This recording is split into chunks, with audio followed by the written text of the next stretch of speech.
Injil Matius pasal 14. Pada waktu itu, Tetrak Herodes mendengar tentang kemasyuran Yesus dan berkata kepada hamba-hambanya, "Ini adalah Yohanes Pembaptis. Ia sudah bangkit dari antara orang-orang mati, dan oleh karena itu karya-karya kekuasaan bekerja di dalam dia." Karena Herodes sudah menangkap Yohanes dan mengikatnya dan menempatkannya ke dalam penjara demi kepentingan Herodias, istri Filipus saudaranya. Karena Yohanes berkata kepadanya, "Tidak sah bagi engkau memiliki dia." Dan ketika ia mau membunuhnya, ia takut akan kerumunan karena mereka menganggapnya sebagai seorang nabi. Tetapi ketika hari ulang tahun Herodes dirayakan, putri dari Herodias menari di hadapan mereka dan menyenangkan Herodes.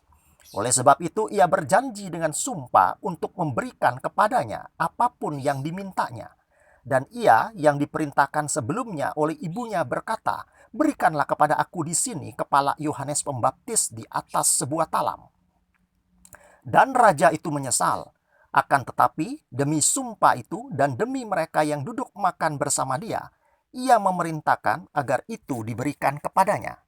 Dan ia menyuruh untuk memenggal kepala Yohanes di dalam penjara. Dan kepalanya dibawa di atas talam dan diberikan kepada gadis itu, dan ia membawanya kepada ibunya.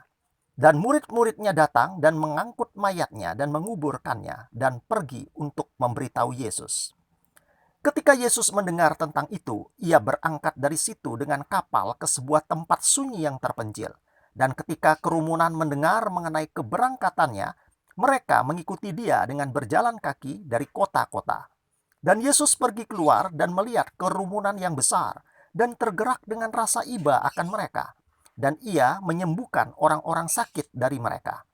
Dan ketika sudah senja, murid-muridnya datang kepadanya dengan berkata, "Ini adalah tempat yang sunyi, dan waktu sudah semakin larut. Suruhlah kerumunan itu pergi, supaya mereka dapat pergi ke perkampungan dan membeli makanan bagi diri mereka sendiri." Tetapi Yesus berkata kepada mereka, "Mereka tidak perlu pergi, kamu berilah mereka makan." Dan mereka berkata kepadanya, "Kami di sini hanya mempunyai 5 roti dan 2 ekor ikan." Ia berkata, "Bawalah itu ke sini kepadaku." Dan ia memerintahkan kerumunan itu duduk di atas rumput. Dan ia mengambil kelima roti itu dan kedua ekor ikan itu, dan dengan memandang ke atas surga, ia memberkatinya dan memecahkannya, dan memberikan roti-roti itu kepada murid-muridnya, dan murid-murid itu memberikannya kepada orang banyak. Dan mereka semua makan dan dikenyangkan. Dan mereka mengumpulkan dari pecahan-pecahan yang sisa 12 bakul penuh. Dan mereka yang sudah makan adalah kira-kira 5.000 orang pria, tidak termasuk perempuan-perempuan dan anak-anak. Dan segera Yesus mendesak murid-muridnya naik ke dalam sebuah kapal dan mendahuluinya ke seberang, sementara ia menyuruh kerumunan itu pergi.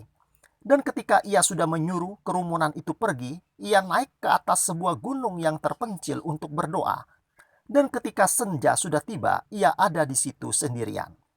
Tetapi kapal itu sudah ada di tengah-tengah danau, diombang-ambingkan dengan gelombang-gelombang karena angin sakal. Dan pada waktu jaga yang keempat malam itu, Yesus pergi kepada mereka dengan berjalan kaki di atas danau. Dan ketika murid-muridnya melihat dia berjalan kaki di atas danau, mereka gelisah dengan berkata, "Itu adalah hantu," dan mereka berteriak-teriak karena takut.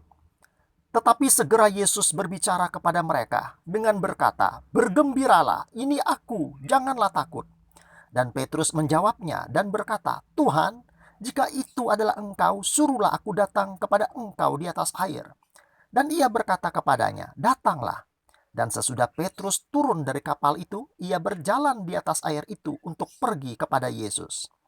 Tetapi ketika ia melihat angin badai, ia takut. Dan karena ia mulai tenggelam, ia berseru dengan berkata, "Tuhan, selamatkanlah aku." Dan segera Yesus mengulurkan tangannya dan memegangnya dan berkata kepadanya, "O engkau yang beriman kecil, mengapakah engkau ragu-ragu?" Dan ketika mereka naik ke dalam kapal, angin itu berhenti. Lalu mereka yang ada di dalam kapal itu datang dan menyembahnya dengan berkata, "Sesungguhnya engkau adalah putra Elohim." Dan sesudah mereka menyeberang, mereka datang ke tanah Genesaret. Dan sesudah orang-orang di tempat itu mengenal dia, mereka menyuruh orang-orang ke seluruh negeri itu dan membawa kepadanya semua orang yang bercacat, dan memohon dia agar mereka boleh hanya menyentuh jumbai pakaiannya, dan sebanyak orang yang menyentuhnya dibuat sembuh seutuhnya.